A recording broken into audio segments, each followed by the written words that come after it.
The flat sign means to play the next key to the left. Notice, it doesn't say, the next black key to the left. So, a flat note can be a black or white key.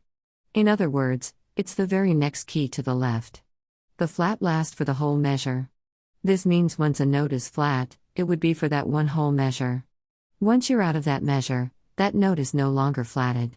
So, the flat would only be applied to that specific measure.